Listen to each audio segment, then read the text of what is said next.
अब हम आपको पंचक नक्षत्रों के बारे में बतलाने जा रहे हैं। हमारे यहाँ एक बहुत बड़ी विडंबना हो गई है, प्रत्येक घर में कैलेंडर रखे रहते हैं। प्रत्येक व्यक्ति पंचक के बारे में देखकर किसी भी कार्य को करने से कतराते हैं, जबकि पंचक में जो शुभ कार्य करने योग्य होते हैं उनको भी छोड़ देते हैं। और पंचक में जो नहीं करना होता है उनकी उन लोगों को जानकारी नहीं है कि पंचक में हमको कौन से कार्य करना चाहिए और कौन से नहीं करना चाहिए। जो कार्य करने वाले होते हैं उनको छोड़ देते हैं और जो कार्य नहीं करने वाले होते हैं उनको कर लेते हैं। जैसे कि मकान के ऊपर छत डलवाना पंचकों में विशेष निषेध का कार्य रहता है, ये नहीं करना चाहिए, लेकिन आज तक किसी ने इस पर विचार नहीं किया। मकान बन रहा है, जिस दिन मिस्त्री सेंटिंग ठोक देता है, जाल कस देता है, उसी दिन छत डल जाती है। जिसमें मंगलवार हो या पंचक के नक्षत्र हो, ये नहीं होना चाहिए, लेकिन लोग कर लेते हैं। फर्नीचर खरीदना, पलंग खरीदना, खटिया बनवाना, फर्नीचर बनवाना, ये सारे कार्य पंचकों में वर्जित होते हैं, जिनके लिए लोग विचार नहीं करते और इनको कर लेते हैं। जबकि ये कार्य पंचक में नहीं करना चाहिए। तृणकाष्ठ का संग्रह नहीं करना चाहिए, कर लेते हैं। हमारा जिस दिन गैस का सिलेंडर खत्म हो जाता है उस दिन कोई भी पंचक के लिए नहीं देखता है कि अभी पंचक चल रहे हैं, हमको सिलेंडर नहीं लेना है, लेकिन पंचक में वो ले लेते हैं, जबकि उसे वर्जित किया गया है।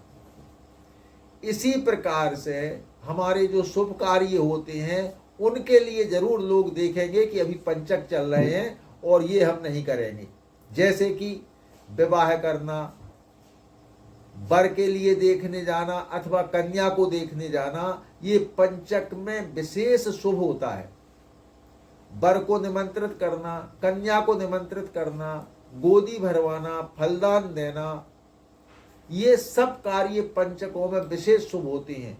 इनमें से पंचक के जो 5 नक्षत्र हैं उनमें 3 नक्षत्र हमारे यहाँ इतने शुभ माने गए हैं जिनका मुकाबला नहीं है।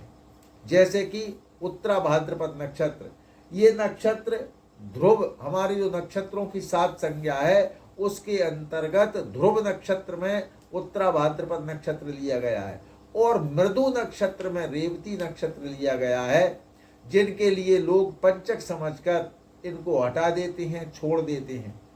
इनमें कृषि कार्य करना, यात्रा करना, फुलवारी लगाना, स्थायी कार्य करना, वस्त्राभूषण लेना, जेवर खरीदना, ये सारे कार्य विशेष शुभ माने गए हैं, जिनके लिए आज के ज़माने में जिनके घर में कैलेंडर टंगा हुआ है उन्होंने देख लिया पंचक लग रहे हैं, इन सब कामों के लिए छोड़ देते हैं। कहीं से हमको हमारी नवीन वधू को लेकर आना है, उसमें पंचक नक्षत्र विशेष शुभ माने गए हैं। इसमें उत्तरा भाद्रपद और रेवती नक्षत्र तो अमृत का कार्य करते हैं। इनके लिए लोग बिना जानकारी में पंचक समझकर छोड़ देते हैं। जाने किसने इस बात के लिए उनके दिमाग में भर दिया है कि पंचक में हम ये शुभ कार्य नहीं करेंगे। जैसे कि मकान बनाना है, मेरी गारंटी है जिसने भी पंचक नक्षत्र में मकान बनाना शुरू कर दिया, यदि 5 मकान नहीं बन जाए तो मुझसे पंडित मत कहना, लेकिन लोग इसके लिए छोड़ देते हैं। इसी तरह से नवीन वधू को लेने जाते हैं।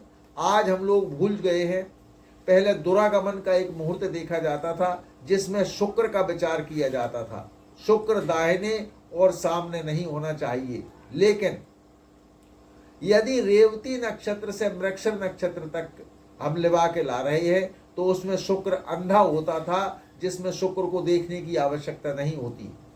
लेकिन इसके लिए लोगों ने आज छोड़ दिया है। पंचक समझकर ये सारे शुभ कार्यों को लोग वर्जित कर देते हैं।